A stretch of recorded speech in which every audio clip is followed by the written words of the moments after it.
bats toujours. Si je t'ai blessé, bébé, pardonne-moi, oh, s'il te plaît. Richard Jovi, le parent des jeunes. J'ai tout fait pour nous, pas que maintenant c'est réel pour nous. J'en faisais pour nous, tout ce que j'ai fait, je l'ai fait pour nous. Hey, hey, c'est pour vous, pour nous. Hey, hey, c'est pour nous, pour vous, yeah, c'est pour nous, yeah. Le corps est le plus grand musclé, ça c'est vrai. Gamalé au tard le soir, réseau demain. C'est pour nous que je vais bosser un amour. Quoi qu'il fasse, quoi qu'il dise, c'est toi et moi, c'est pour l'éternité. Pour l'éternité.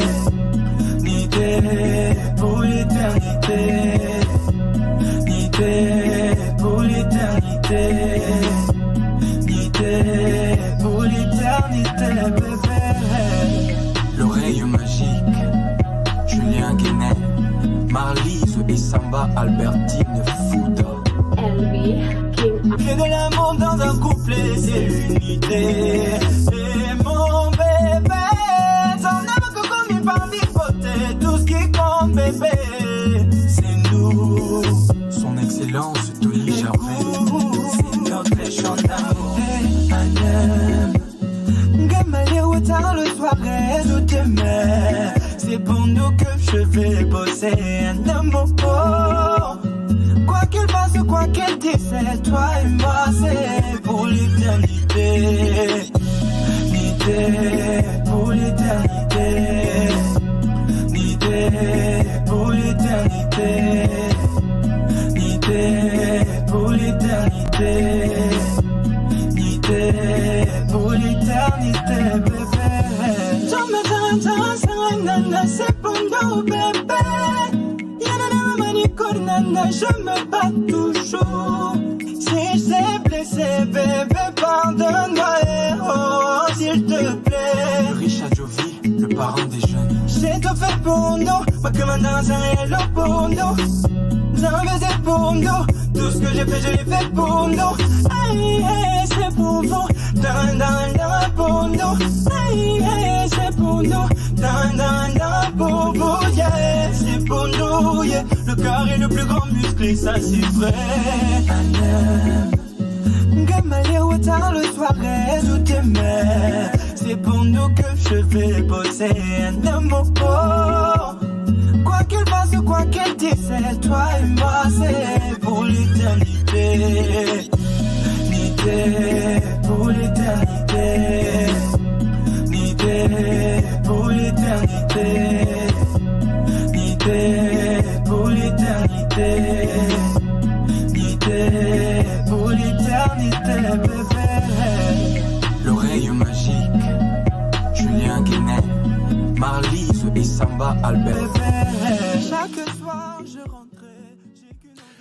That beautiful piece of music there titled Eternity by Sisul has put the time to 14 minutes past 1 here in the studio of APEX1 Radio. 1, 2, 3, 4, 5, 6, 7, 8 days gone in the second month of 2020. We are broadcasting from the United States of America, live from the studio of APEX1 Radio, situated at the northern belt of Columbus, which is the chief city of the state of Ohio. We are in the Midwestern regions of the United States of America. Saturday, the 8th of February, 2020. It's been a chilly Saturday. It's been chilly since yesterday. We had snow showers early yesterday. It has continued snowing since then. And so if you're coming into town, be ready to keep yourself really warm. In the studio of APEX1 Radio, we have the habit of keeping it warm because we discuss hot topics, including politics. And talking about politics, we are back on radio today for 2020 Race, the 10th edition of the show, which is coming up right away in the studio of APEX1 Radio. We've lined up people to talk politics. Once again, it's our weekly appointment, weekly rendezvous, if you want to put it that way. Ayo Akinole, how are you today? I'm doing great. How about yourself, Mr. Ennis? Great. How was the week? Not too bad, not too bad. The weather wasn't really favorable, but, we had to go through it and, just make it happen. A very good afternoon to listeners out there. My name is Ayo Akinili, and welcome to another beautiful edition of 2020 Race, the special program we put together to create a platform for politicians to basically meet the public, and, of course, the public meet the politicians. So we're going to be on air from now till about 3 p.m. So you want to sit back, relax, and enjoy. Of course, if you want to be part of the show, drop your comments on Facebook. We are live on Facebook right now. Drop your comments. Thank you so much. And of course, drop your comments and let your voice be heard on this show. Does the snow affect you that much? How did you find yourself to the studio? Was it a difficult ride here? Yeah, I mean, as I was coming over here, I thought, oh my gosh, am I gonna trip and fall on my butt? Because I'm I have to be careful because not only has it started snowing, but you just have to make sure that you don't slip on any ice. So Beautiful. How are you, Sarah? I'm good. How was the week? Not too bad. Not too bad. All right, and so it was a week full of news. A lot of news, of course. Politics was on vogue, and even when people don't want to talk about it, it becomes so obvious that we must talk politics. And so we're back on radio today, specifically to talk elections. And as the 2020 elections approach, there's so much in the air, some of which we will be talking about in today's edition of 2020 just on APEX1 Radio. And at exactly 17 minutes past 1 here in the studio, time for 2020 race number 10. Let's go.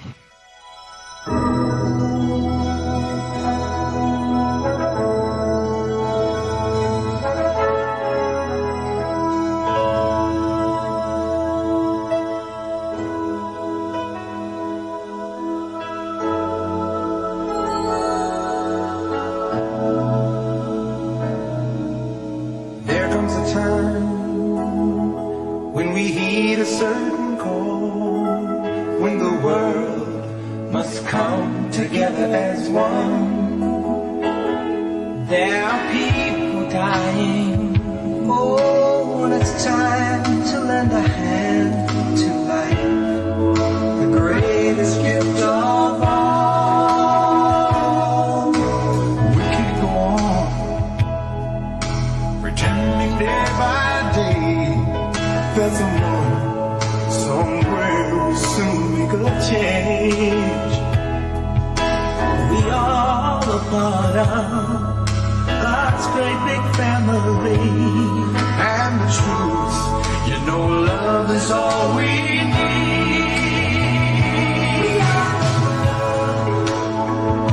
We are the children. We are the ones who make a brighter day. So let's start giving. There's a choice we're making. We're saving our own lives. It's true, we make a better day, just you and me.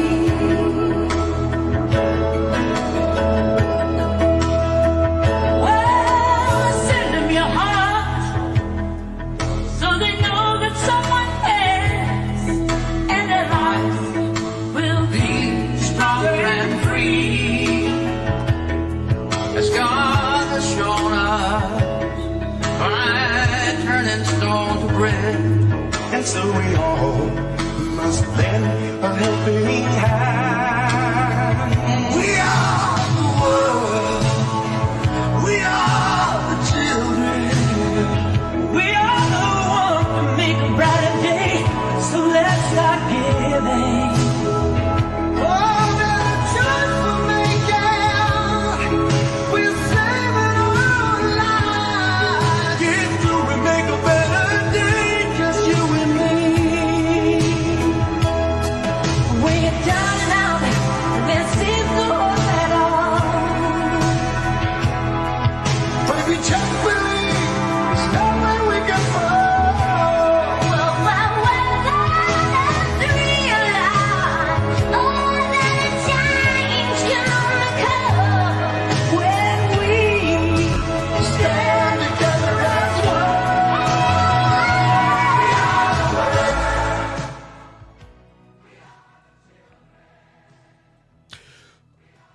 Among all the practices in democracy, elections is the most significant and most serious.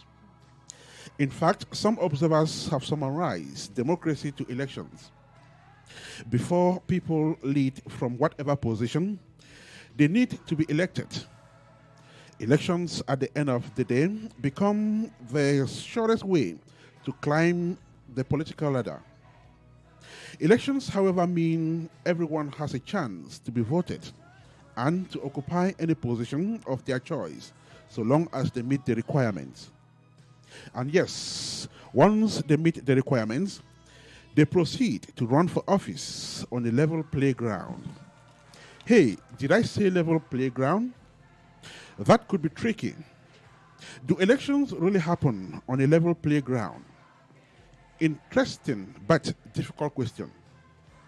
This newsroom can dare and do so with a strong conviction that elections would hardly ever be played on a level field. Even when there is no deliberate attempt to place stumbling blocks for some candidates, the nature of the exercise makes it slightly, if not totally, in balance at all times. We will explain and do so in typical logic terms.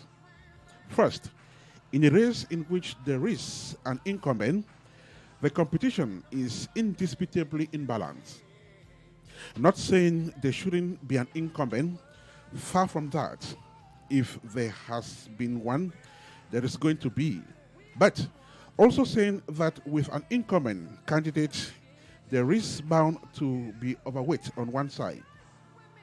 Come to think of the fact that the incumbent knows the four corners of the house and where exactly the broom sweeps best, while the challenger will spend time in the pre-polling debate enumerating what they will do if elected into office.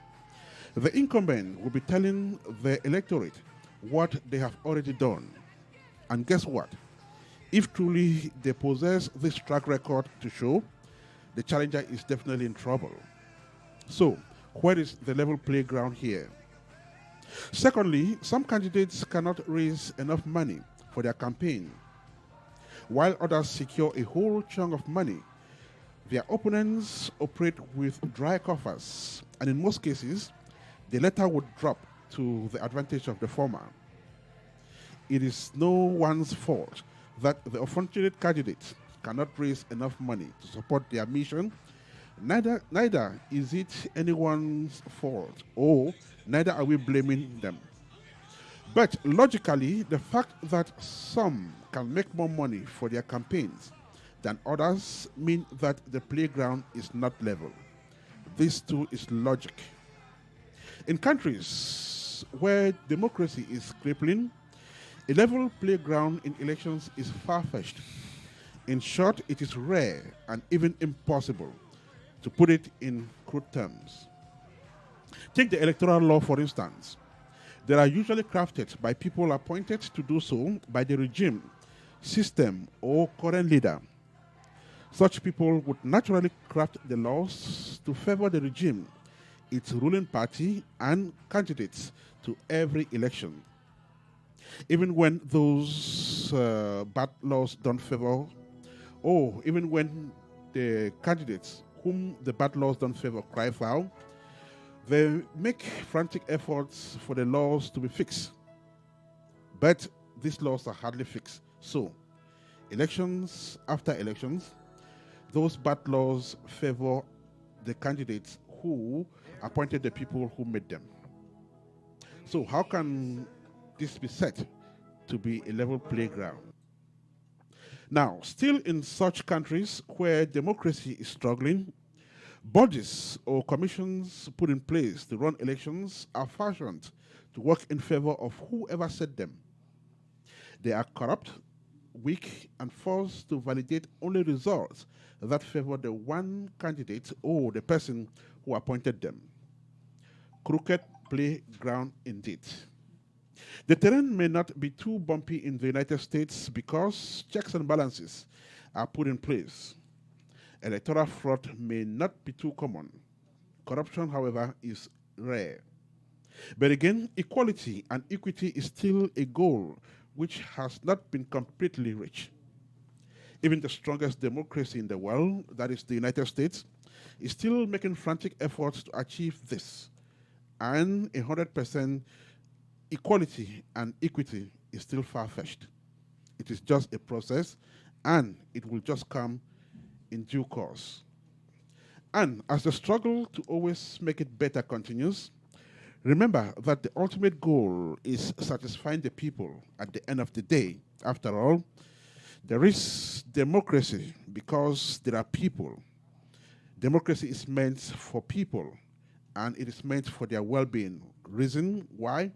Someone said it is government of the people, by the people, ain't for the people. This is 2020 Race on Apex One Radio. We will be right back. We are the world. We are the children. We are the one to make a brighter day. So let's start giving. Oh, there's a choice we're making.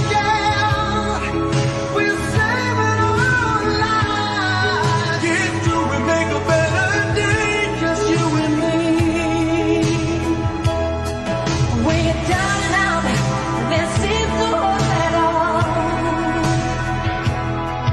But if we just believe, there's no way we can fall. Well,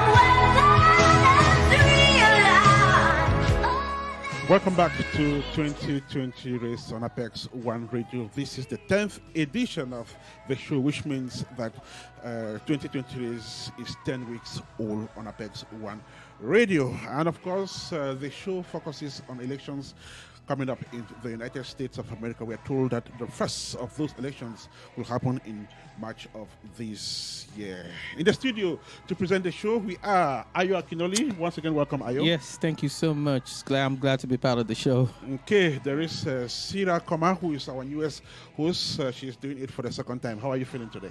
I'm good. How are you? I'm good. And so today we are introducing a new slot, a slot which was actually born with the show, but which just didn't kick off with the show. And like we said, there are slots that are coming progressively as time goes by. And so today we're introducing what we call Politician of the Day. It is an aside.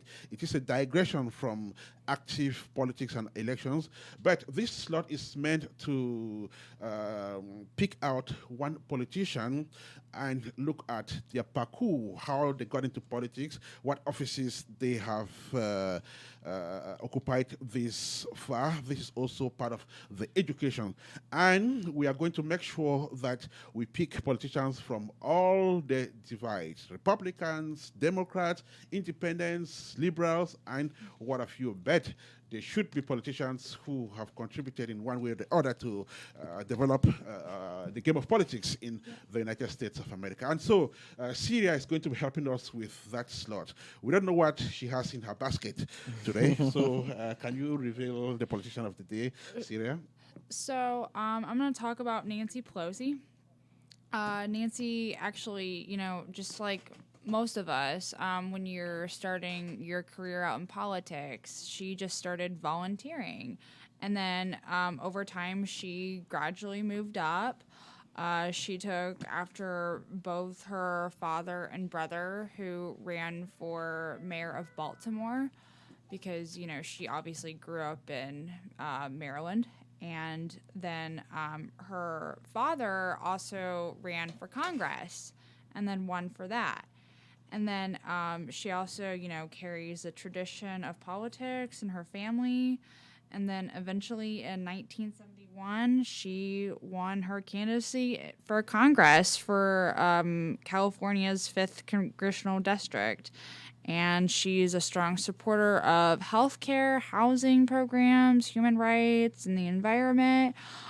She beat Republican candidates such as Harry Britt, William Mayer, and Doris M. Ward, and many of the other candidates. She's, so she won, and for her position for California's 5th Congressional District. She won in 1988, 1990, 1992, all the years leading up to 2018. And then as her role for the Speaker of the House, it became really challenging because, there were times where she won and she lost. Fortunately, she did win in 2007 and in 2009, but during the time between 2007 and 2019, really just became an uphill battle. And and then eventually in, 2019, she finally, gained her momentum. And then it, not only did she become the first female Speaker of the House, but she also became the first female Democratic leader of the House of Representatives. So that's just about her and how she became into politics. Okay. Brilliant. I know it's a lot. It's a lot to digest. All right. So Let me actually ask. So what is it about Nancy Pelosi that actually inspire you as a young American, Right. and what is it about her that actually inspires you as a young American or as a lady? She didn't give up. She kept going. And, there are times where, she lost, but then there's times where she won. But the point of the matter is she didn't give up. That's good. Great. All right. And she didn't let things stop her. Sorry. No But, That's good. That's great. I like that. okay, so the first personality profiled in Politician of the Day on 2020 race was Nancy Pelosi, current Speaker of the U.S. Congress. All right, so we'll be back next week with Politician of the Day number 2, same time, same station, same show. All right, this is 2020 race. Still to come, we will listen to Roderick Numia, who will be looking at what the papers have been saying as far as elections are concerned. We have 3 candidates today, and incidentally, they are all female candidates vying for office. There is Tamara Johnson Shirley. She's a Democratic Party member running for elections to the U.S. Senate in the state of Georgia. There is Dana Cottrell, who is running for the Senate, who is running for the House of Representatives at the Florida 11th Congressional District. Lisa Savage will be joining us from the state of Maine. She's running for the U.S. Senate in that state. Okay, so that's the lineup we have for today. Definitely. Okay.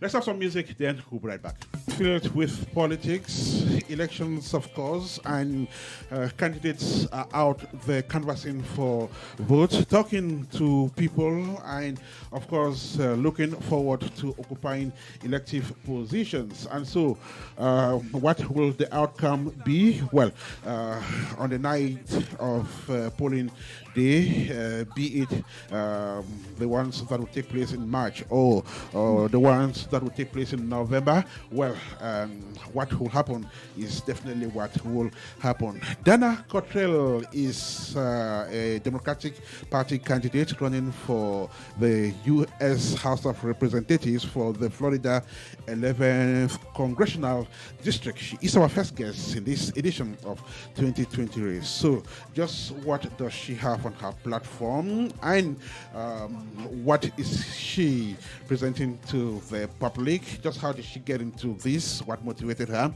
These are some of the questions we'll be putting to our first guest. And from Florida, she now joins us. Dana, welcome to the show. Thank you very much. It's nice to be here today. How are you today? I'm good, thank you. It's a beautiful day in Florida. Oh, that's great. From what part of Florida are you speaking, Dana? I live in Spring Hill, Florida, and that is on the west coast of Florida. Okay. We are right on the Gulf of Tampa Bay. Oh, beautiful. Okay, so you're welcome to the show. Florida is one of those very important states when it comes to elections in the United States of America. How do you feel about that? About which topic? I'm sorry. About the fact that Florida is one of those very important states when it comes to elections in this country. How do you feel about that? Yes, well, we are working very hard here in Florida to flip Florida to a blue state. We have been what is considered a purple state, which is in between for a very long time. We have a very separate population. Our demographic is very tightly condensed in certain areas and very unpopulated in other areas. And we know that we are a key swing state in the Electoral College vote. A very key state in as far as the electoral college is concerned, Florida. And we're looking forward to see what is going to happen in 2020. So once again, Dana, you're welcome. Could you just begin by introducing yourself once again and tell us how you got into politics? Then we'll go from there. Okay. Well, my name is Dana Cottrell, and I grew up in New York City, actually, and came down to Florida in 1988. I went to school down here for my undergrad and my master's degree. And by trade, I'm a teacher, and I'm still teaching right now. I teach 7th grade middle school students, and I was on leave from teaching when my son started middle school, and then Donald Trump was elected in 2016. Our current representative for the U.S. House in District 11 is Daniel Webster, and I'm not happy with the way he votes or his politics. I'm not happy with his support of Donald Trump. And it was at that point, it was during the Me Too movement, actually leading into 2017, that I decided that I was going to run for office. I'm versed as a history teacher, and my specialty is in the federal government and foreign policy. And I felt that that was the area that I could best represent the state of Florida with my knowledge and expertise, and also my passion and desire to help the people of District 11. I've always wanted to serve and be a public servant, and I felt that this was a great opportunity, especially when I was so dissatisfied with our current leadership. All right, thank you so much. I'm going to ask you this question. As a politician, what are your core values? I mean, what are those things that you believe in as a politician? That's a good question, because core values are so important to who you are as an individual. Because when we elect those to represent us, we want to make sure they represent our core values. It's one of the greatest problems I have with Donald Trump as our president. When we look at our leadership, we emulate our leaders. We look to them for advice, to guidance, to lead us in a manner that is befitting those that you serve. So you want to look for somebody with a good moral compass, somebody who's going to look out for the best interest of all. And I do not believe Donald Trump does that. And it's one of the things I'm most dissatisfied, and one of the reasons I got into politics. When we have our children who cannot watch our leader speak because he uses profane language, or he is bullying, or he is disrupt. It's so emotional when he disintegrates just another group or population and talks badly about them. How do you have your children watch that as a leader? So you want to look for somebody who is a good person, who has the best interest of everybody in mind, who will make guided decisions based on that best interest with a moral compass. And those are some of the things that I believe I bring to leadership, is that I want to look at the best interest of all and listen to what everybody has to say, because everybody has a different point of view. Nobody will ever agree with you on every single topic. So you need to listen to people to understand and empathize with each situation and try to guide your decision making based on the best interest of all and not your own prerogative. Thank you so much. Okay. Hi, Dana. So Hi. my next okay. My next question is, why do you decided to dedicate your life to public service from your experience as a teacher and a member of your community? You know, that's an interesting question. I don't know that I ever made a conscious decision about being in the public service. when I decided that I was going to run for Congress, I sat down to talk with some of my leadership in my county, and they said, I said, I want to make a difference. And they said, well, you have been making a difference. You're a school teacher. And I never thought about it that way. And then as I watched Donald Trump's presidency carry on, I started to think about what the word public servant meant, that you service others and that you're there for them and you're not there for your own personal gain. This is about other people. It's about a selfless sacrifice. And I will tell you, running for office is a selfless sacrifice because you no longer have a life. Your life is an open book. Everybody is looking at you, and they're analyzing every single thing that you say and everything you do, from what you wear to the car you drive, to the house you live in, to the people that you speak to. It is so interesting to go through this process. So the more I thought about it, the more I thought about being a public servant, of doing what's best for all. And I just think that that's who I am when I think about environmental policy, when I think about education, when I think about healthcare. I'm not out for me. And I would love to win lotto and have money and fly first class. That would be beautiful. Yeah. But it's about what we do for all, because I truly believe that when one member of the community benefits, we all benefit. So I've really had to do some introspective self-analysis of what this means and come to a truth of who are you as a person. I think that growing older and maturing has something to do with that also, where you start to fundamentally develop who you are.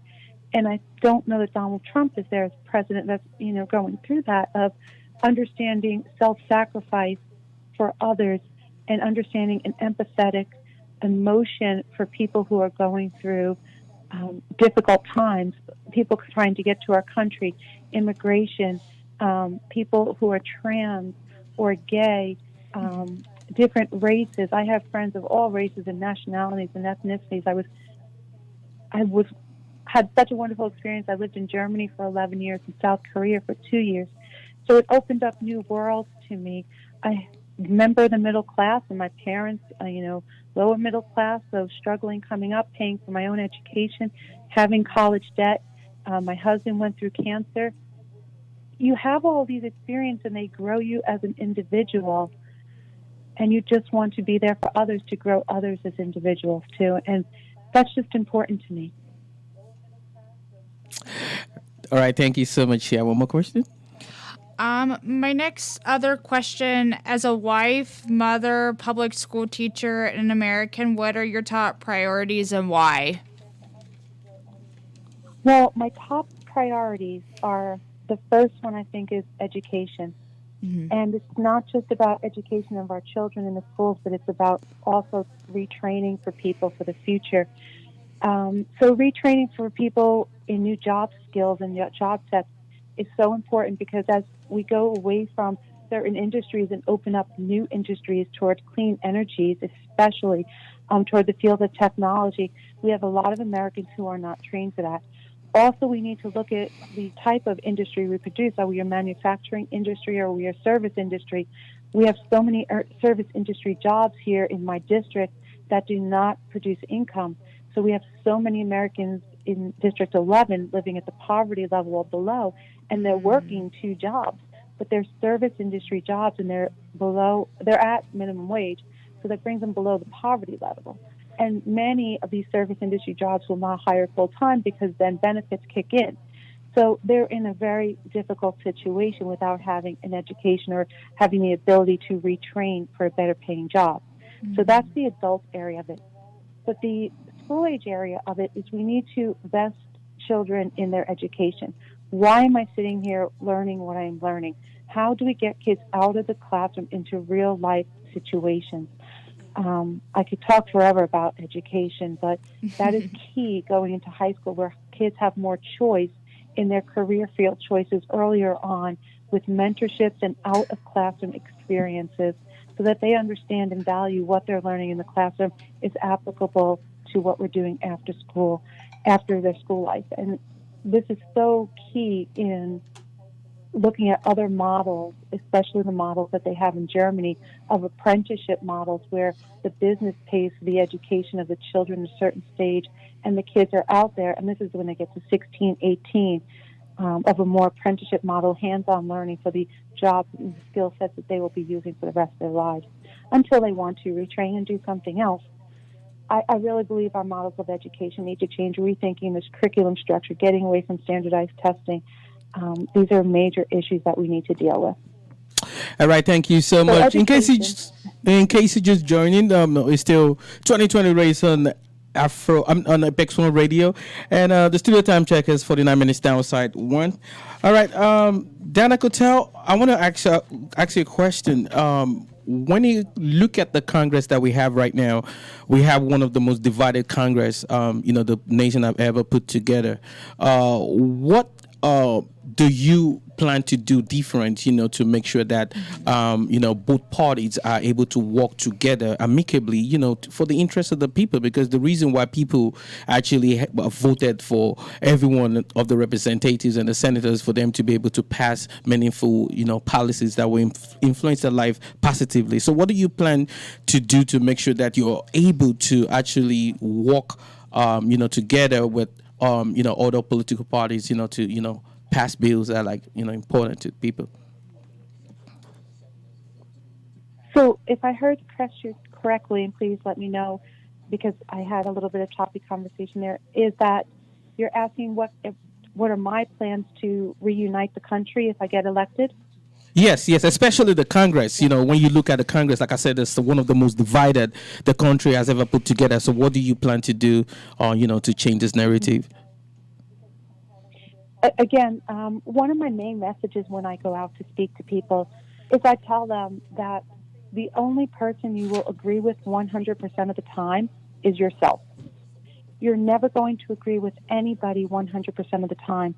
And not only are divided politics right now between the Democratic and Republican Party, which I believe starts within the Republican Party, and they need to fix that themselves. There is nothing I can do to fix Donald Trump and his rallies. Americans just have to stand up and say that kind of hate speech, that kind of rhetoric, that kind of bullying and name calling and vengeance politics is unacceptable. So the other thing, what I can control is talking about divided politics within the Democratic Party and standing up for each other and saying, well, you believe this, I believe this, these are the differences, make a decision without mudslinging. And within my congressional district, I want to talk to people about working together for a common goal because it takes a community. As for the Congress, what needs to change at the congressional level is we need to change the way laws get passed in the Congress. You can no longer have one majority party controlling how legislation is brought to the floor because you alienate almost 50% of the American population and who they have elected for their representatives. So one of the first changes is the rules of Congress need to change. And what we need to do is say that for every 2 bills the majority party brings to the floor, the minority party is allowed to bring a bill to the floor. Because right now we have a stalled process because of the two-party system and the manipulation of power in that system to stop having bills brought to the floor. So in this way, if the Republican Party controls the Senate, that's fine. They bring 2 bills to the floor to vote, but then the minority party gets to bring a bill to the floor to vote. And then maybe we would vote on health care. Maybe we would vote on pharmaceuticals. Maybe then we would vote on opioid help. And in this way, the Republicans would have to go on the record if they were going to vote against this legislation. And then you would truly see where people stand on the issues. All right, thank you so much. I want to ask you this question also. What makes your candidacy spectacular? What makes you different from the incumbent? What are you going to be doing differently from the incumbent? I'm sorry, I couldn't hear that when it was breaking up again. My question was, what are you actually going to be doing differently from the incumbent? There's a reason why you think you're the best person for the job. So what are those things that you think you're going to be doing differently from what the man in there is doing right now? Okay. Why I believe I'm the best person for this job is because I have lived in the middle class. I am a member of the party and the group that would be electing me. I understand the issues that are impacting them. I have a 14-year-old son. I've been working. I've been struggling to save, paying my mortgage. I have not had any position of power or any kind of money grab. I have zero contributions from lobbyists or from big business or politics. I owe no one. The person who's currently in office has been in office now for over 44 years between the state and the federal system. He is bought by big business. They put in the insurance companies, and Big Sugar put the most money into his campaign, and he's just not representative of his district. And if you were to look at the demographic of my district, I am more representative of our district. And I believe that I am more in touch with what is going on in reality to the normal American person's life. Her name is Dana Cottrell. She is running for the position of U.S. House of Representatives for the Florida 11th Congressional District. And she's speaking live from Springfield, Florida, as one of the guests in today's edition of 2020 is reaching you live from Apex One Radio, a production of Okon Ekweyon, Maxel Ajit, and of course, a presentation of Ayo Akinoli, Sierra Koma, and Ernest Kanjo. Yes. I'm going to ask you one last question before we let you go so we can take care of other guests. Can you drop your contact, your website, your social media handles in case people want to actually check you out and see what you're all about and your plans for the people?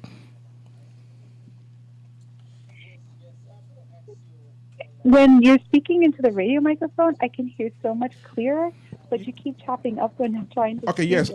Mike. I think Ayo wants to have you drop your contacts and say exactly how you can be located as a candidate running for the position where you are running. But again, before you get to that, tell us about your campaign. Do you have town hall meetings you're organizing and so on? Okay, perfect. I will do that. Are you ready? Right ahead. Okay. So our campaign we are so proud because it is a 100% volunteer effort. And we are a small money campaign. We are 100% volunteer.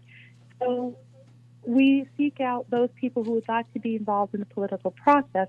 And I did run in 2018. We did garner 36% of the vote. And that was a 4% increase from the last two congressional elections. So we saw great growth in that. We don't seek any outside money, and the fact that we only raised $80,000 in the last campaign just goes to show that we are a total grassroots movement. And one of the statistics that I had was that it would take over $1 million to win this election, and I thought that is disgusting, but that's a whole other radio talk show about the money in politics to win an office. So we're totally grassroots, totally volunteer. We do have a campaign manager. We do have what we have called team leaders because I represent 5 counties. So we have a leader in each of the 5 counties. We set up meet and greets, which are similar to town hall meetings. They're small venues where people can come out. We advertise for those and meet the candidate and have question and answer session. We go to any meeting of a group or an organization that would invite us. And we have, for our social outreach, we have our webpage, which is dana2020.com, which has our stance on the issues and has the basic information about the campaign. And we have a Facebook page, which is Dana Cottrell for Congress. And we have a Twitter feed, and we keep the Twitter feed up. And the Twitter feed, I could not even tell you what the contact is. I believe it's Dana Cottrell for Congress or Dana 2020. I'm not even sure because I have a volunteer who runs the Twitter feed. We also send out newsletters in the Constant Contact format. So if anybody wants to get on the newsletter, they can always email me at DanaCottrellForCongress@gmail.com or Dana2020@mail.com and at webmail.com, I think it is. And then we can get you onto that mailing list if you're really interested in our information. Mm-hmm. Okay, so I have one last question, and this is actually one of my favorite questions, and that is, why should more women be encouraged to run for office? Well, I think that women bring a different perspective to office. And I'm not saying that women should be 100% of our leadership, but I think that women should be a reflective body of the population. So if 51% of the population are women, then you should have a representative body of about 51% of the population as your women representatives. Because even women representatives, I'm not going to agree with their politics. Male representatives, just because you're male, it doesn't mean I'm not going to disagree with your politics, but you want to see a reflective body of the demographic, and that includes also of race and gender. And when we look at religious beliefs, because you want everybody included in the conversation. How do you get everybody included in the conversation? I think we're seeing more diversity, and that again goes to show perspective and ideology and ideas. The more ideas and you have, the more it brings to the table. One of the things that stands out in my mind, and I want to say it was in 2017, when they were discussing the health care bill and reorganizing the Obamacare mandate, the Affordable Care Act. And there were 16 men in the room discussing women's health issues. And I just thought, that is so not reflective of women's health. And you look at some of the bills that are trying to be passed right now, the tubal pregnancy bill up in, I think it was Ohio, and you're just wondering, these men have no clue what they're talking about. And when they interviewed the representative who was introducing that bill, he stated to the point of, well, I'm not a doctor, I don't know these things. But yet he's legislating on it. And I was floored by that. And I just believe that we need to be representative of the demographic. And it's not just women or men, it's the entire demographic. If we're all going to have a seat at the table. Beautiful. Okay. Dana Corral, we may come knocking at your door in the course of time, and we hope that when we do, you will open the door for us. So that is to say that as time progresses, we'll probably have you back on this show. Thank you very much. I very much enjoyed talking with you both today. Right. So do have a fantastic rest of the weekend. It was a pleasure to have you. Thank you. You have a good day, too. Have a good afternoon, and thank you to your listeners.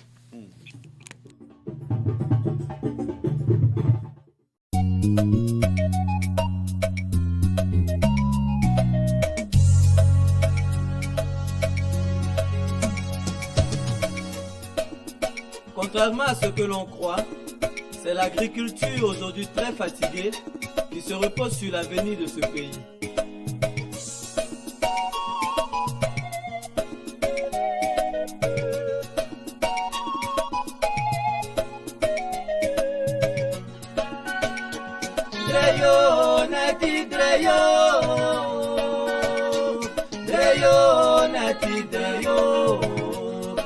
Amuswana yopo pote yele una tidre yopo uri yako kunipae ye na tidre yo.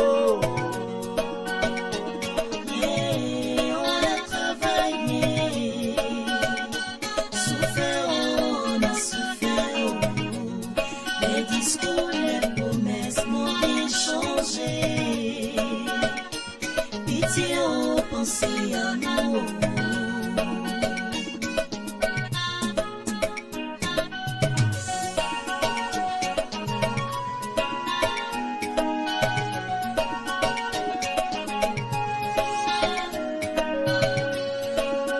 On a mangé, on a vraiment trop mangé. On était rassasiés, m'a rassasié de bonheur. Soudain une indigestion, par son a mal digéré. Disons mal géré, oh, c'est pourquoi tout a dégénéré. Et aujourd'hui ça coule, ça continue de couler. Ça n'arrête pas de couler, oh, c'est la diarrhée économique. Yeah, on a travaillé, souffert, on a souffert. Les discours, les promesses n'ont rien changé. Pitié, on pensait à nous. Si je savais n'a pas de queue. Au temps du miracle ivoirien, oh, le cacao nous suffisait. Mais aujourd'hui, on est prêt à planter des goyaves. Prendre appui au sérieux, oh, ne serait-ce que pour se suffire. Tout ça parce que ça coule, ça continue de couler. Ça n'arrête pas de couler, oh, c'est la diarrhée économique. Yeah, on a travaillé, souffert, on a souffert. Les discours, les promesses n'ont rien changé. Pitié, on pensait à nous.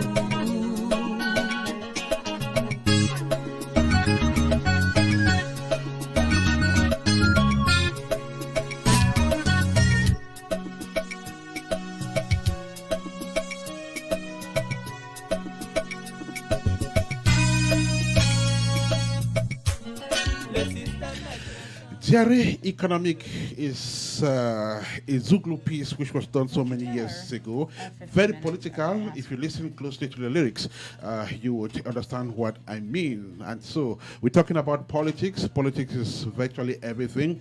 Someone described politics or defined politics as the struggle for survival. And so if people are going for elections or people are going to vote, they're doing that because they need to survive, live a good life. 2020 Lesson Apex 1 Radio. It's exactly 6 minutes past 2.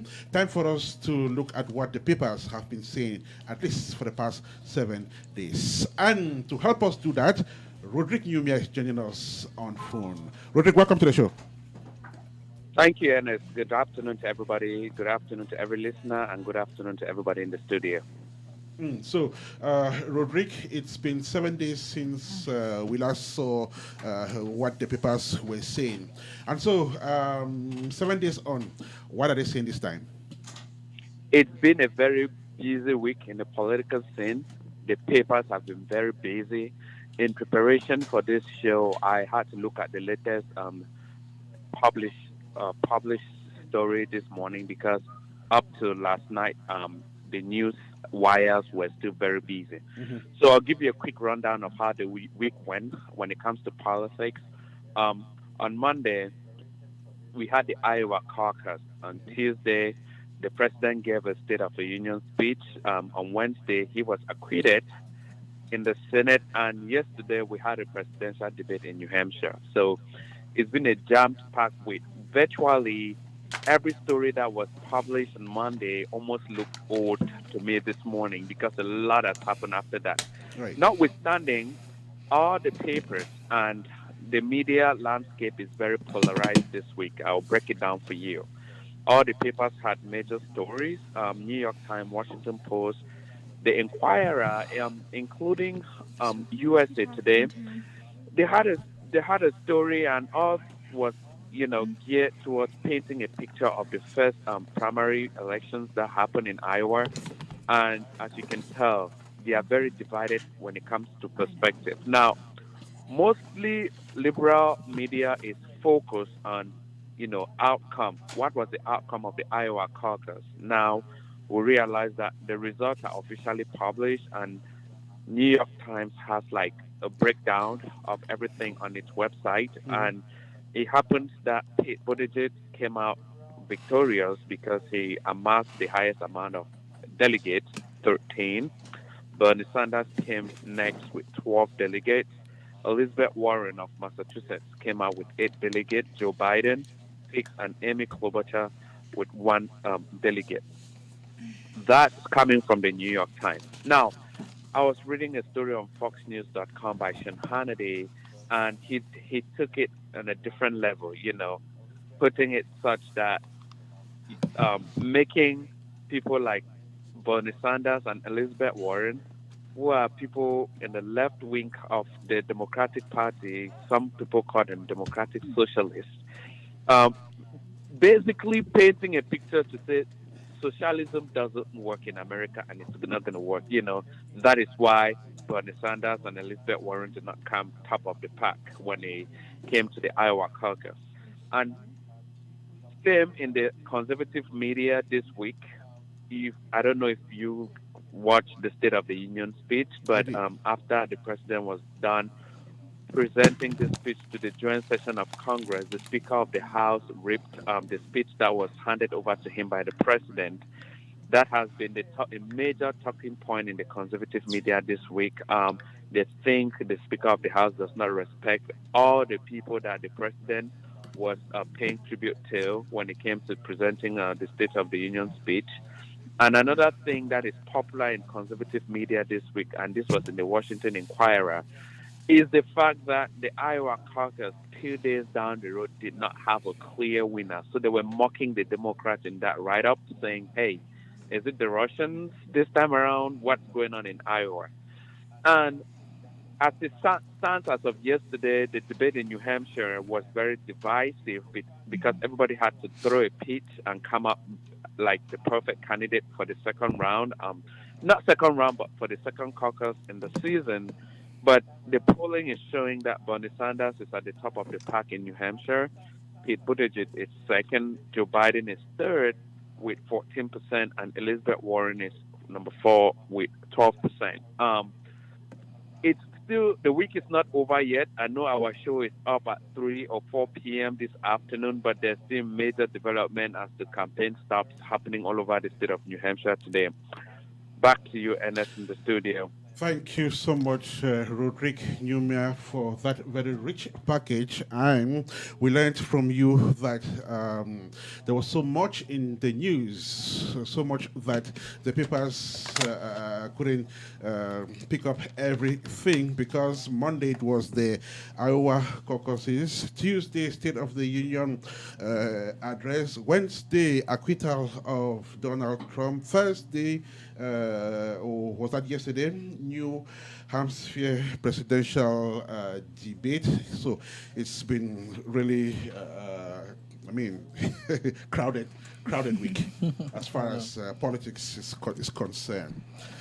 All right, so we still have two guests to go on this edition of 2020 race on Apex One Radio. Tamara Shelley will be joining us from Georgia, that is, from the state of Georgia.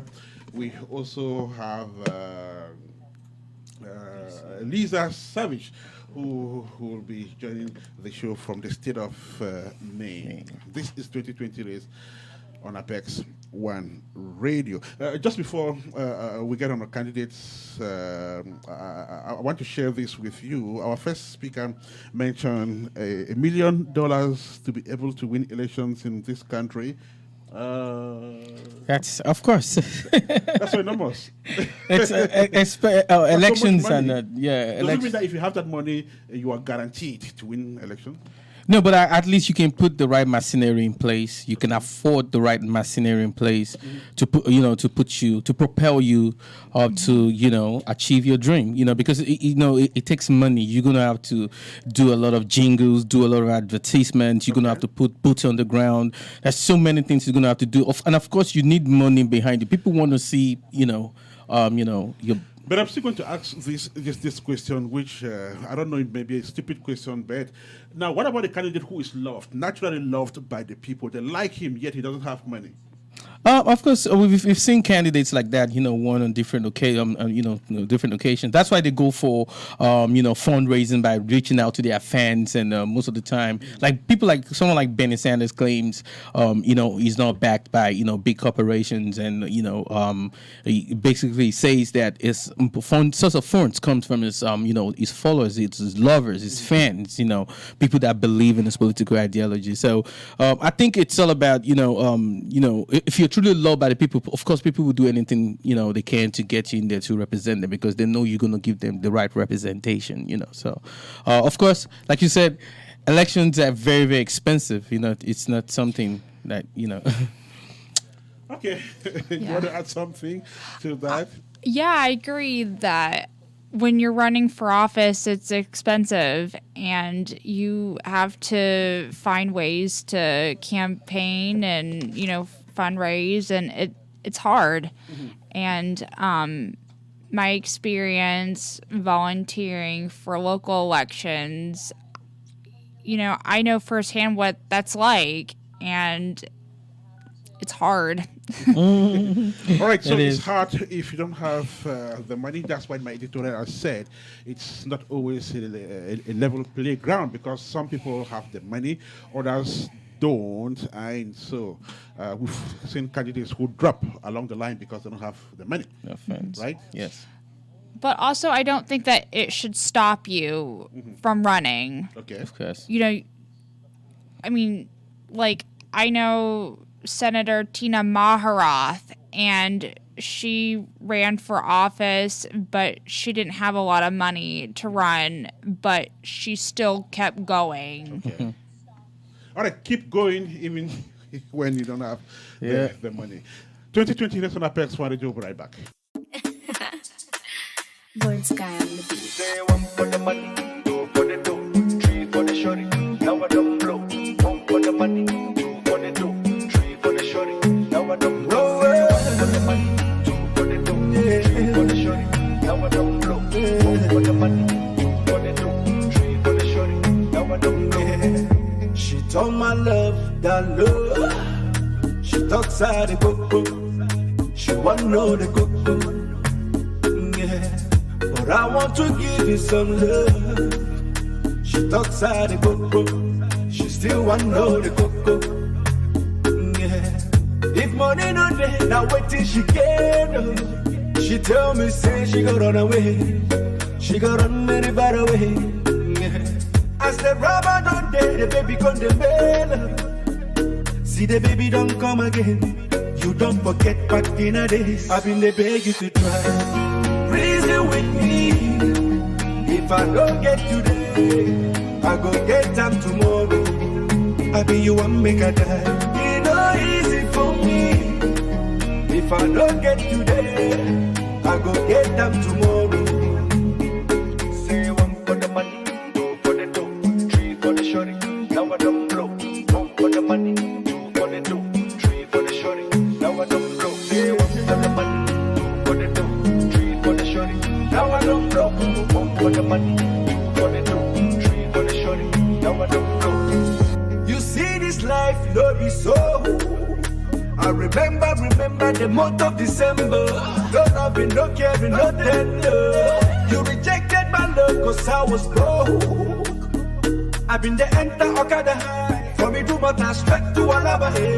How I wish, say, you believe me. Back then in Bangladesh, those days in Junior Abuja.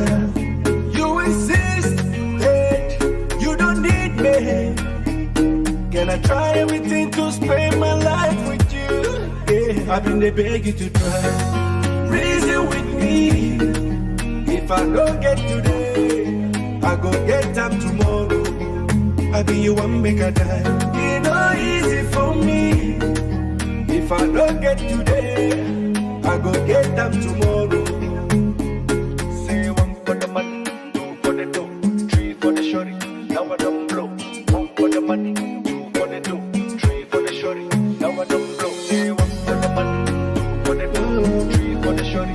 Now I don't blow. One for the money, two for the dough, three for the shorty. Now I don't blow. If money no day, now wait till she get up. Now so she say she go run away. She go run very far away. Yeah. As the rubber don't dead, the baby con the bell. See the baby don't come again. You don't forget back in the days. I've been the beg you to try. Reason with me. If I don't get today, I go get up tomorrow. I be you one make a die. It no easy for me. If I don't get today, I go get up tomorrow. I've been the beg you to try. Reason with me.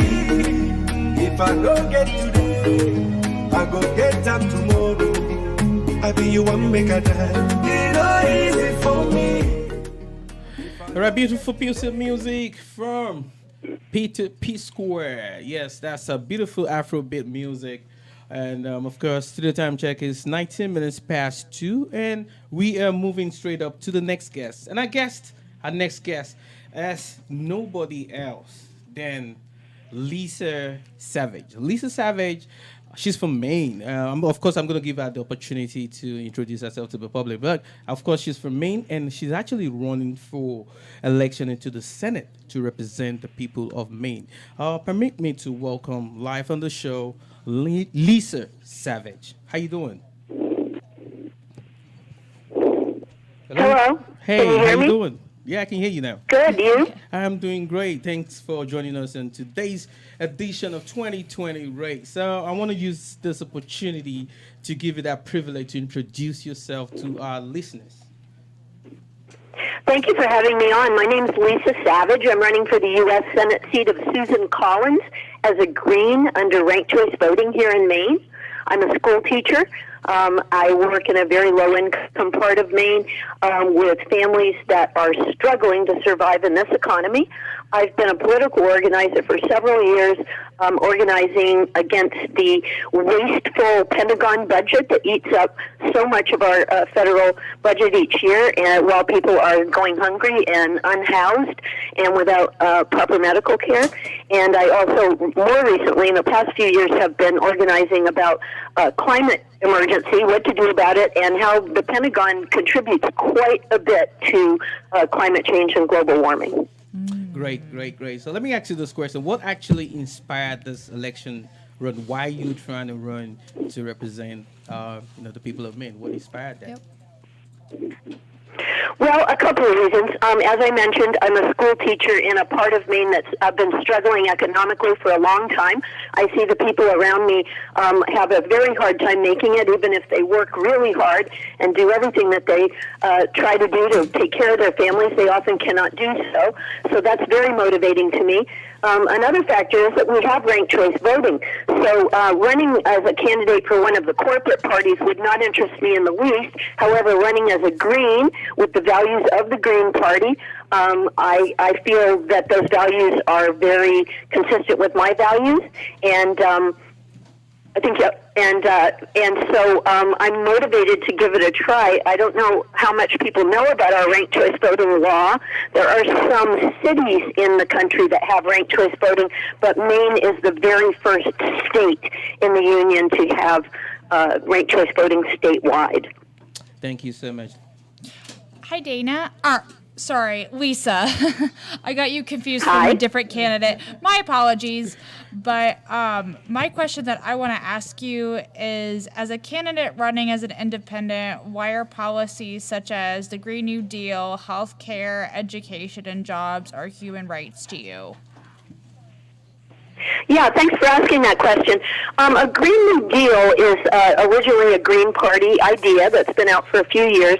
And by a Green New Deal, the Green Party means comprehensively not only using federal funding and federal contracts to create good union jobs, building things that would address the climate emergency that we're in other words, commuter rail system to get Mainers out of their cars, because we really have very little public transportation in Maine, building solar panel systems or offshore wind components, so that the industrial capacity here in Maine was used to create things that we need and that would address our climate crisis. But at the same time, they would stop building weapon systems, because right now the biggest employer in Maine is a shipyard, Bath Iron Works. It's kind of a heritage shipyard, but it was bought by General Dynamics, which is one of the big multinational weapons manufacturers in the world. And all they build is warships for the Navy. That's it. These are very, very polluting. Any kind of weapons contribute quite a bit to the global climate change, and it isn't even a very good jobs program. Actually, our congressional delegation now would say, oh, we can't stop doing that contracting because of jobs, but leading economist research has shown that the same investment of, say, $1 billion in the, building weapons only generates 5,000 jobs, whereas if you were to invest that same $1 billion in building a green energy system like solar panels, it would create 7,500 jobs. So it's a win on the jobs front as well.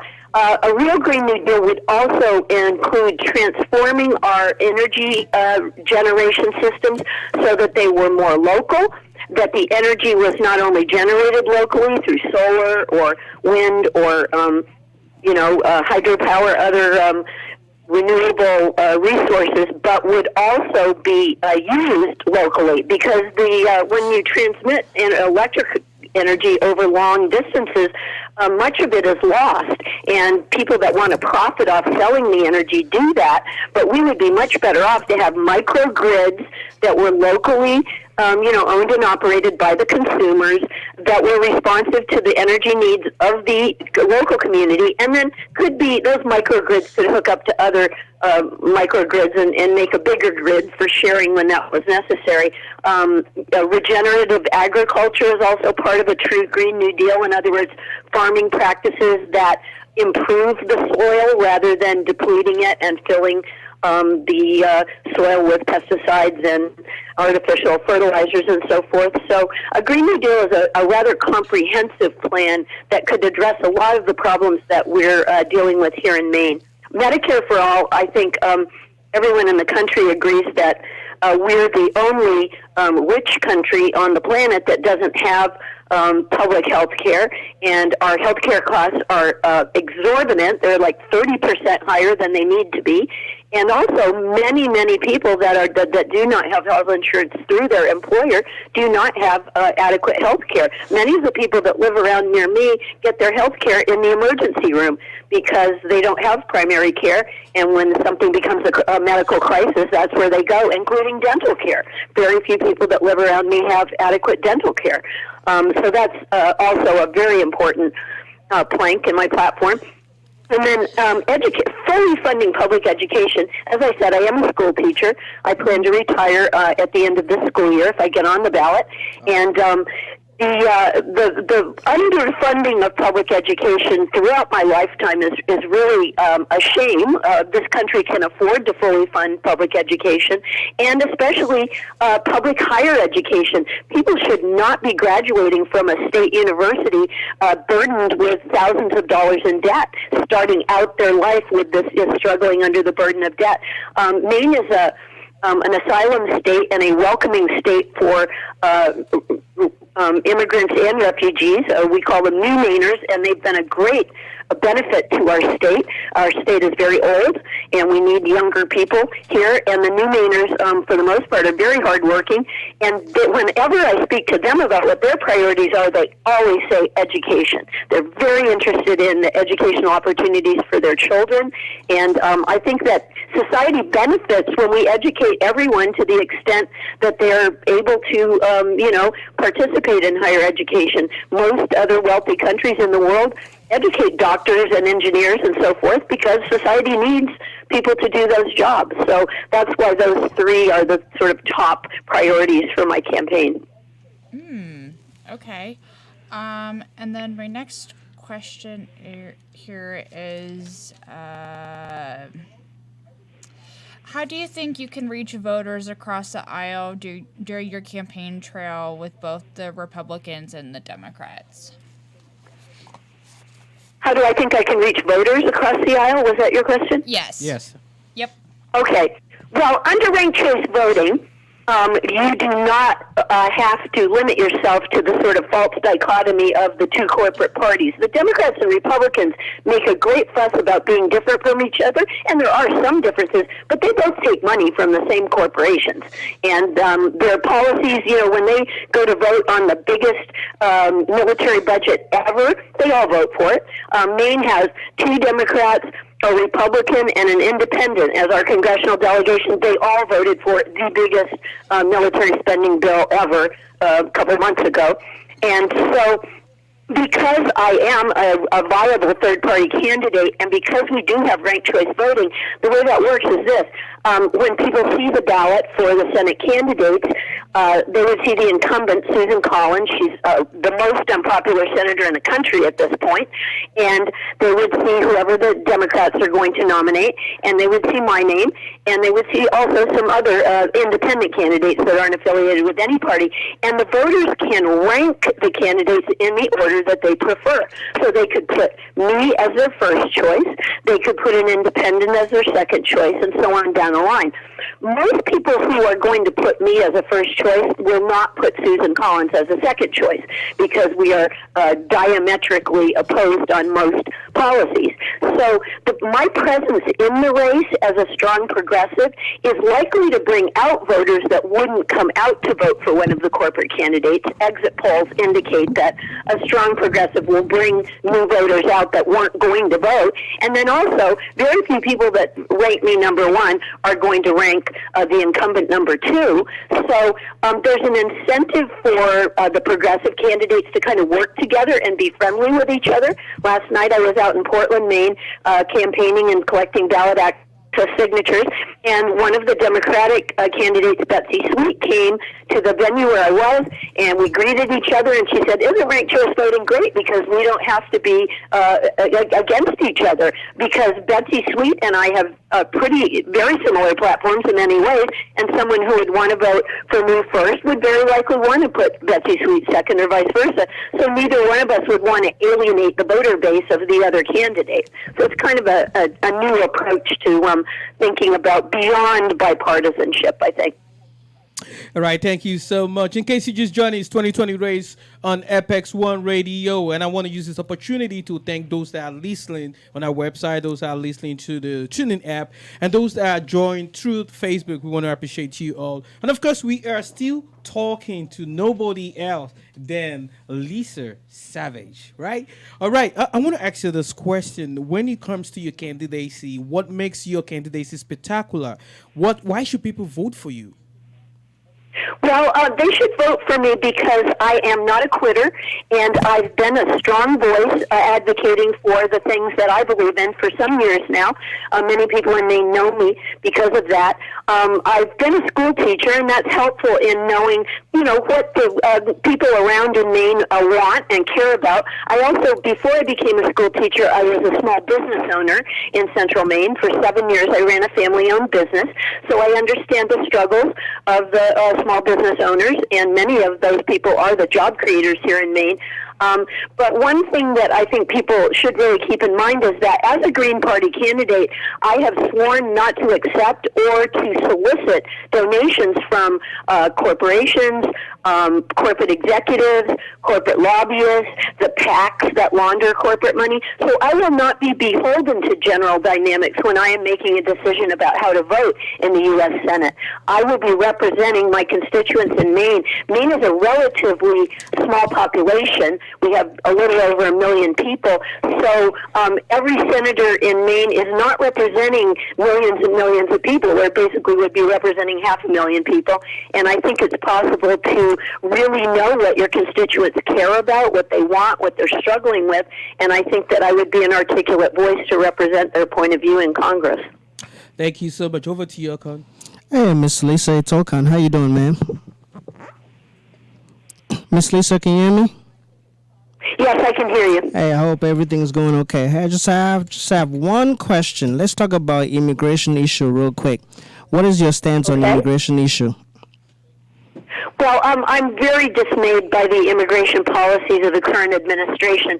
The fact that we have children in cages at the border, like thousands of children in cages at our southern border, is a national disgrace and is also a motivating factor for why I would like to get into Congress to put a stop to that. Maine continues to receive immigrants from the African diaspora. That's been going on for decades now, and as I mentioned, I think that's been a big plus in Maine. It increases our diversity. We have many more languages and cultures represented and ideas. And I think that immigrants are hardworking people for the most part. They care about their families, and they're motivated to have a better life for their children. They're often fleeing violence that the U.S. has contributed to in their countries. And so I think that our immigration policy needs a huge overhaul, and we need to start, back in my childhood, we were taught that the U.S. was a melting pot. It was a nation of immigrants. Of course, that was overlooking the fact that Native people were here before European colonizers came. But, people used to say, our strength is immigration because we brought all these different cultures and ideas and thoughts together and made something better from it. I would like to return to seeing that as a strength rather than something we're supposed to live in fear of.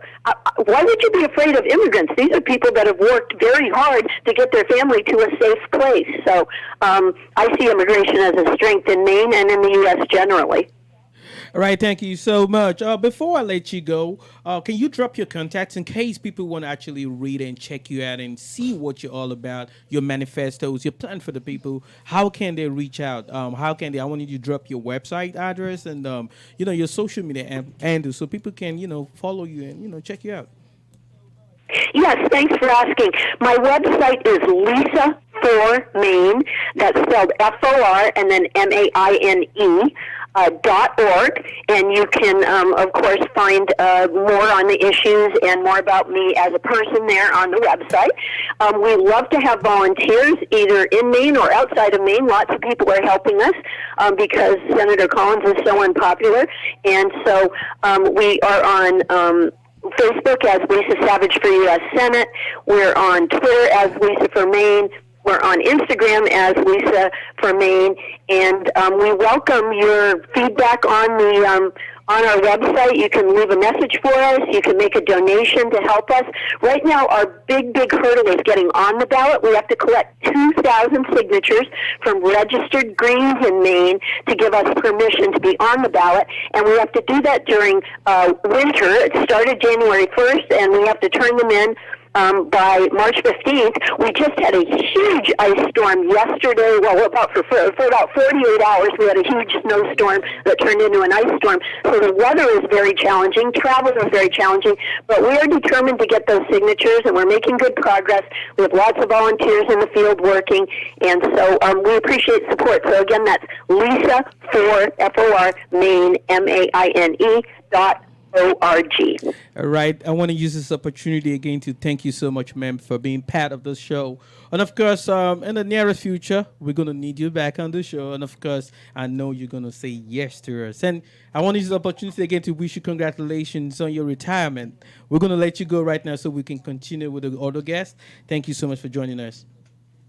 Thank you so much for having me on. Thank you. Bye-bye. All right. It's still 2020 race on APEX1 Radio. We're having fun over here talking to different politicians. Basically, we just want to know what they have to offer, and we want you to hit that, And in case you want to ask questions, we're on Facebook, www.apex1radio.com. You can always drop your questions, your comments, your suggestions. And you can actually call in. The number to call, 614-282-0640.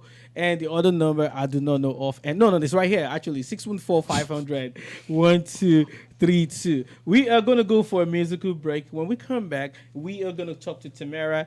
And, of course, I was going to ask you some questions about, our last guest. But when we come back, we're going to talk about okay? All right, let's listen to this beautiful piece of music from Simi, another beautiful Afrobeat music. Do not change the dial. All right, beautiful piece of music from Simi, Joromi, another beautiful Afrobeat music. That's what we love in the studios of APEX1 Radio. And, of course, APEX1 Radio, in case you don't know, we are located in Columbus, Ohio.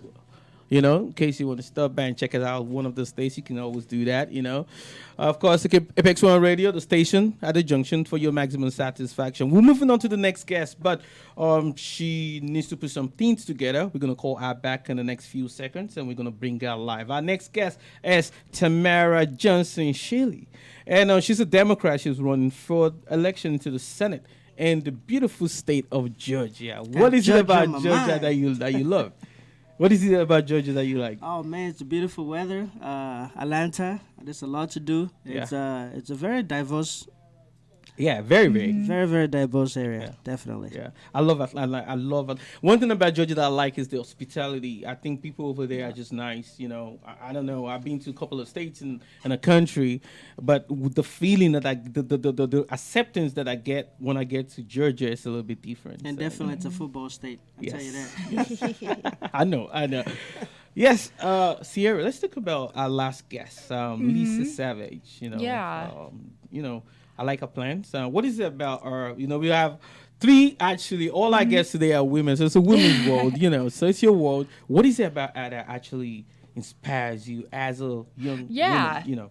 Good question. Yeah, I like that because what I like about her is the fact that she wants to make a difference in our political world. And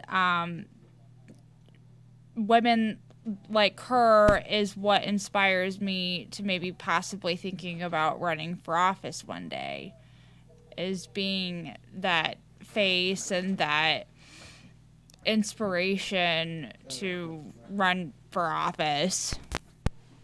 All right, thank you. Yes, and I like it when people bring in innovative ideas and how to make humanity, you know, live better. I like that, you know. So that's one of the reasons why I represent. I mean, I respect most of those politicians. I do like their ideologies and all that. That's what we need.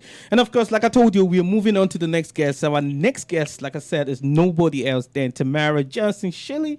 And like I said, she is a Democrat. She is running to represent the beautiful people of Georgia. Allow me to welcome live on the show Tamara Johnson. How you doing, ma'am? Hey, good afternoon. How are you? I'm doing great. It's a little bit wet over here in Columbus. You know, we had the snow, some mixed with rain, so it's a little bit, you know. So what's the weather like in Georgia, actually? Oh my, we had some snow flurries today. It was raining. It was a little sleet. The weather's been nasty here today. Wow, same here. So I'm going to use this opportunity to tell people both in Georgia and Ohio to please be safe, drive carefully, you know, leave that extra caution, okay? You want to get back home safe. All right, let's go to our guest. I want to give you the opportunity to introduce yourself to the public. Please do that. Awesome. So I just want to thank you for giving me the opportunity to be on your radio show. Not quite sure how you heard about me, but I'm just glad that you did. So for those of you that are listening, I am Tamara Johnson Shelley. I am a candidate for the United States Senate right here in the great state of Georgia, like the fellas was just saying. Excited to be running. This is an exciting time in politics. You know, Georgia is a state that is ripe. There's been a lot of groundwork done in this state, and you know, we don't say we're red or blue. We're purple. We're somewhere in the middle, but I believe we're trending and moving towards being a blue state. And I'm just ready to be at the top of this ticket and ready to take a bold agenda to Washington. All right, thank you so much. What actually inspired this ambition? Why are you trying to represent the people of Georgia? Why am I trying? Because I think that Georgia needs representation that is all inclusive. I think that Georgia is such a melting pot. I mean, this country is, but you know, Georgia is a place where you have all kinds of different people from different countries, different ethnicities, and you know, this is the South, and the South carries a stigma that I think that I want to believe, like I probably can't say we are, but I want to believe that we're getting further and further beyond. And, you know, there's a large black population here. There's people that need to be represented in all ethnicities, like I said, and we need to take an agenda to Washington that will include everybody. All right. Thank you so much. Of course, I don't do this by myself. I'm going to hand over to Sierra right now. Yeah. Hi, Tamara. It's nice to meet you. Hi. So I was researching a little bit on your website, and I know that you are a strong advocate for health and safety for the beauty and barbershop industry. So why should others raise awareness about these issues in the political field that's not really discussed enough? Yeah, being a woman here, and I bet you can attest to this, that, we get our hair done, we get our nails done, we get our facials, we get massages, we get all these very personal, intimate services where people are touching us. I mean, look, now we have this coronavirus that, that we have to be mindful that this is an industry where communicable diseases are prevalent because you're touching people, you could possibly break the skin, you could spread things, you can get something that you didn't come in there to get. So the beauty and barber industry is so it's like one of those fields where people they're not paying attention. And I actually come from the beauty and barber industry. I was a salon owner for 10 years. Actually did services for 18. So I know how dangerous it is inside of these establishments where you're getting these kind of personal, intimate services. And there's a lot of data a lot of research that needs to happen. There's a lot of data that we don't have to substantiate, if you're getting these services, where did you get, are you spreading something? So we want to make sure that we have the industry wants to have an agenda or wants to be taken to Washington so that we can address this industry nationwide. So thank you for asking. That's not, it's at the bottom of my agenda, but it's not at the bottom of my agenda. So I thank you for asking about that. Of course. Right, you have another question? I do. All right, cool. And go ahead. this is sort of just a follow-up question as well. What will you do if elected into office to hold small businesses accountable in the beauty and barbershop industry if they're not recognizing the health and safety needs of their clients? I can barely hear you, so I'm going to repeat what I think I heard you say. What am I going to do to ensure the beauty and barber industry is held accountable? And then it was a little fuzzy there. Yeah, that's my question. Sorry if you couldn't hear me properly. Yeah, so you're saying if anybody that's providing services in the beauty and barber industry as a business, what would I do to hold them accountable? Yeah, so we just want to make sure that licensure is a big thing. If you look across the United States right now, deregulation is been on the chopping block. Not just our industry, but deregulation among other industries has been it's been on the chopping block, and we got to be mindful what licensure actually means and why we have licensure. Why we have we require certain businesses to have certain credentialing to make sure that they keep people safe. Sure. And we want to ensure that when we take this agenda to Washington, that we're actually holding everybody accountable, whether you're inside of that business as a service provider or you're the owner of that business. Of course. All right. Thank you so much. I want to ask you this question: as a politician, as a human, what are your core values? What are those fundamental things that you believe in? That's a great question. I believe in love. I believe in people. I believe in possibilities. I'm one of these people that like I said, I come from the beauty and barber industry, so I actually love people. I believe that we take care of each other, and it shouldn't be about all these superficial things, and we should really be mindful that we're all here on this planet together. We have to take care and love each other. So that's literally is. When you ask me what is at my core, that is at my core. All right, thank you so much. Then, you want to represent the people of Georgia. What are those plights, those things that you think your people lack that you want to go in there to fix? Your priorities, let me ask. I believe that we definitely need health care. I mean, I know what it feels like to have health care and not have health care. I've been in that place where I didn't have coverage, and I know how scary of a feeling that is. So I want to be sure that every Georgian and every person in this country that we have adequate health care. I think that is, when we're taking care of our people, that is our first priority. Adequate health care. Education is huge for me. I'm a product of public education. I know that we're moving towards privatizing education and private schools and, these private entities. And we want to see those people handle everything, but we need to make sure that we are providing an education that is equal and equitable to everybody across this country. So education is huge for me. Tell me where else you want. I can go on all day with that question. Go ahead. Go ahead. Climate change. It's a world. You know, we're watching our planet. We're watching our planet fall apart. Like we're you know, I'm a huge proponent of recycling and just to, you know, watch our planet. You know, the things that are happening with our air and our water. I mean, we have to live here, and you know, we have to make sure that we maintain our planet. So, criminal justice reform. You know, I'm watching more and more Black and brown people be in the system, be in our prisons, be in our jails. These school to prison pipelines. These things are detrimental.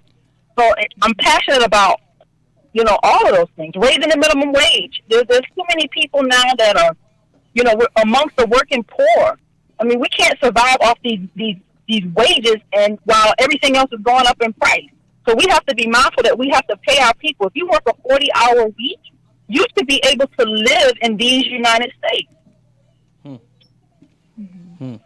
Thank you so much. I love your plans. I like your plans, I must confess. Okon, you got a question? Hey, Mr. Mary, it's Okon. How you doing? Can you hear me well? Yeah, but you just sound very distant. I'm trying to hear you. All right, how's that? Is that better now? It's a little better, yes. All right. So you just got 2018. You got accepted into law school. Can you talk about how you're going to use that educational background to, you know, advocate for the changes that you're trying to make in your political run? Yeah, thank you. You guys have done your research. So yes, I am a student at Emory University. I am a student. I am in my last semester. I'll have my law. Yeah, I'm so excited. Thank you. I'm in my last semester, and I focus a lot of my learning. I'm actually getting my master's in law. I never wanted to be an attorney or practice law, but I wanted to be able to interpret the law like the best of them and write policy. So I focus my learning at Emory towards, like this semester, I'm taking constitutional law. And I'm taking citizenship and immigration law because I want to be able to understand how to help the immigrant community, how to help the Black community. I have a reparations agenda. I want to understand the Constitution to the extent that we're making sure that we are making sure that everybody is well protected under the law. So yeah, it's been a wonderful journey through law school. It's been tough, but I feel like I'm prepared. I have been prepared to serve. So one more question for me. You know, when it comes to barbershop, that's where people talk about a lot of things that, you know, most people don't want to talk about. You know, that's where most people talk about things that really are personal and talk about things that they really advocate toward or something that gets them really pumped up or angry about, you know, being a person that owns a barbershop. Listening to those people, what can you take from that to say, you know what, now that I'm actually running, I can actually take what you were concerned about and actually advocate for it? See, this is one of those industries where you listen, and you listen more than you talk. And I can tell you as someone who worked in that industry for 18 years, I've been on a listening tour, and I know where people hurt. I know where people need help. And we know things because they're not just your clients. They become your friends. They feel like family. And you carry a lot of those people with you because in these intimate services, you're touching people all day. You carry that energy. And I can just tell you that along the way of my 18 years, and I can just tell you from other beauty and barber professionals, we hear our clients, and me taking this opportunity now to run for office and really get on the other side of making a difference. I feel like I'm taking those stories with me. I'm taking my clients with me, so that when I get to Washington, I won't forget where I came from. I won't forget the people that that I need to serve. That I'm there to serve. All right, thank you so much. In case you're just joining, it's still 2020 race on APEX1 Radio. Special thanks to everybody for listening. And, of course, we are still talking to nobody else than Tamara Johnson. Tamara Johnson is from the state of Georgia, the beautiful state of Georgia, and she plans to represent our people in the Senate. Let me ask this question: what makes you different from other candidates vying for the same position? Why should people vote for you? Oh, I'm passionate. You know, this is not my first run for office. This is actually my fourth run for office. I ran for the Georgia State Senate in 2014. I ran again in 2016. I ran again in 2018. And each time that I ran, I got closer and closer to a victory until in 2018, it took a different turn. You know, there's politics inside of politics. And my race took a different turn, but God has called me now to go higher. And now I'm running for the United States Senate. I'm passionate. I'm determined. I'm committed. And I've proven myself. And I keep proving myself over and over that I want to serve. And I want to serve all the people of Georgia, and I want to represent these United States in Congress. Thank you so much, Sierra. And then, yeah, I just love the fact that you're talking about how you've ran before and you're like, okay, this didn't, work out, but now you're running for this seat. And do you think it's going to work out now? Or, like, what's your perspective? Like, has it changed? Absolutely. Yeah. I never got into a race not wanting to win. I absolutely am. I want to win because I want to serve. So I'm not gonna stop, and I'm committed to this race. I'm committed to serving the people of Georgia. I've more than proven myself. More than. All right, thank you. Can you drop your contacts? I'm pretty sure some people listening to us are getting to know you for the very first time, and they might want to check you. They want to check your manifesto and what you got planned. So, can you share some of your contacts, like most especially your social media handle and your website? Yeah. So I am Tamara Tamara Johnson Shealy, and my website is www.tamara4 and then Georgia spelled out .com. And you can find me everywhere on social media, Facebook, Twitter, Instagram, everywhere at Tamara Shealy. All right, so you are presently in the law school, like you discussed the other time. So how is this actually going to be instrumental to you becoming a good senator when you become one? Yeah, being able to read, interpret, and the law is that's what this job entails. I mean, there's a lot of policy. There will be a lot of bills that I will read specifically. I will read my own legislation. I know sometimes a lot of legislators don't read the bills and they have other people read them. I will be reading my bill, and then I am going to be able to actually trace my bill back into law with other, I'll be able to dive into the intricacies of each and every piece of my legislation. So I feel like me having a law degree and getting this additional level of learning is going to really help me when it comes to research. Because I'll be able to research this stuff myself, and I will. So I'm going to not just go there and just, do the work. I'm going to dive into the work. Good. So how do you plan to use your position to actually encourage other women like you to run for elective offices, to be, actively involved in politics, especially women of color? Mm-hmm. Oh, gosh, yeah. You know what? As a mom, I've been a single mom. I know how hard it is. So I have a story. I have stories. And then when other women see and when they see you do it and then they hear your story and it sounds familiar to them, I think that's all the encouragement in the world. So I get excited when I see women run because I know the hats we wear. Not only are we're parents, we're wives, we're busy, we're students, we're everything to our families and our friends. So I know firsthand how hard this is. But when women tend to encourage each other.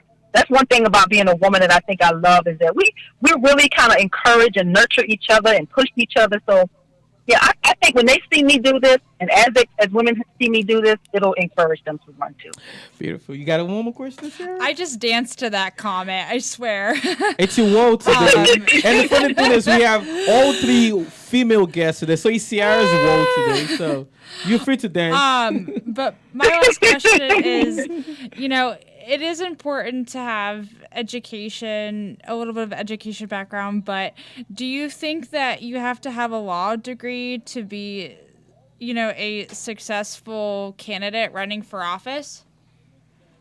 I don't think you have to. Absolutely, I don't. But you know what I think? I think it helps. It gives me an advantage. It gives me some leverage. It gives me, when you have advisors, I want to sometimes be able to check my advisors. So I want to be able to do a lot of work. I'm a hands-on type person. So when I'm able to, when a bill comes across my desk, I want to be able to dive into the law that maybe that law that preceded this bill so that I can really understand more about it versus having somebody tell me. So for me, I guess that's probably just my personality. I want to know. Yeah. I want to know beyond somebody telling me. Okay, so all you need is common sense to run for office. Is that right? You need good common sense. Absolutely, definitely need that. All right, thank you so much, Tamara Johnson, for joining us all the way from Georgia. I want to use this opportunity to wish you good luck in your future endeavor, and of course, we would like to have you back on the show. I hope you give us that. Absolutely. All right, thank you so much.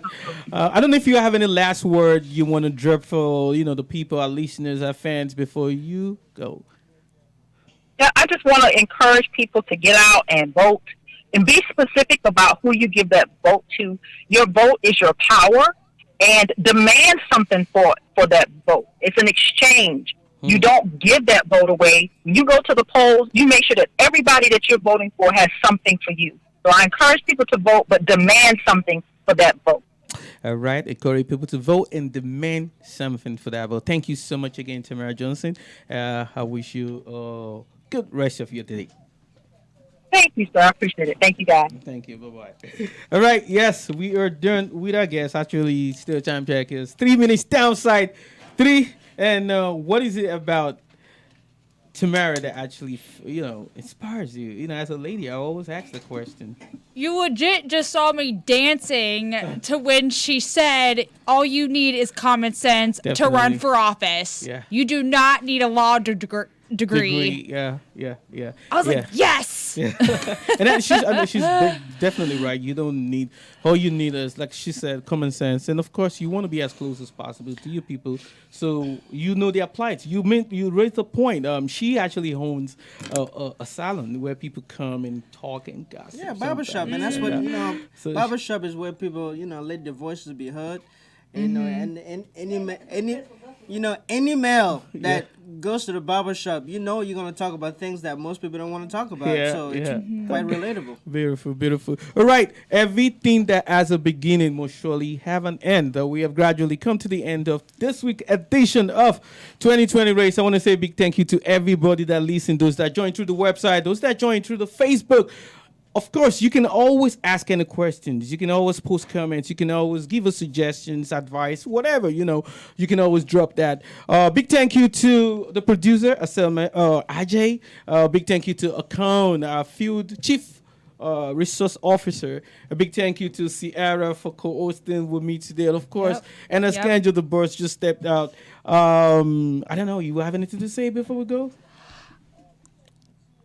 Go out and vote. All right, go out and vote. Go out and vote. And vote. All right, Alcon, you have anything to say before we sign up finally? Yeah, it is snowing out there. It looks like we just, we spoke to a candidate in Maine, Lisa. We spoke to a candidate in Georgia. And also, we also spoke to a candidate in Florida. Don't really have any snow, but those states that are snowing, please be careful and safe drive. So that's all I have to say. All right. Drive safe, leave a little bit of cushion, don't drive too close, be safe, you want to get home safe. All right, my name is Ayo Akinuli. My name is Mike Busy Mike, whichever way you want to call me. It's all about entertainment and to speak on the radio. I'm signing out on behalf of the team. Don't stop listening to APEX1RADIO. Thank you so much. Bye.